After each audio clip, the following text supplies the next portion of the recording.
अस्सलाम वालेकुम। Best energy boost hydrating drink है और इसको स्पेशली समर में बनाएं और बहुत ही एक्टिव फील करेंगे और जो है एकदम से आपको एनर्जी आपकी बूस्ट हो जाएगी इंशाल्लाह। लेट्स स्टार्ट टू मेक बिस्मिल्लाहिर्रहमानिर्रहीम। कुकम्बर को साइड से कट कर लेना है और इसका फाइबर होता है इसके छिलके में, इसको आपने नहीं रिमूव करना, तो इसके साथ ही इसको स्लाइस फॉर्म में जल्दी जल्दी कट कर लें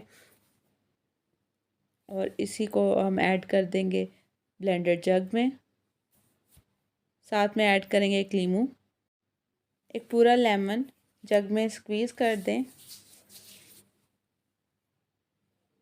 इसमें ऐड कर रही हूँ mint leaves, only leaves add करने हैं।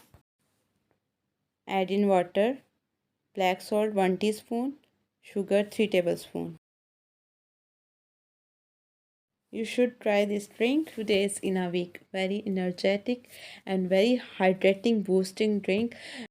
It's maintain metabolism to weight loss and very helpful drink. Do try this, and if you are new in my channel, subscribe, like and on the bell icon button. This is very important part. All quantity and all ingredients in a description box. Check out and let's make to try it. Thanks for watching. Take care and Allah Hafiz.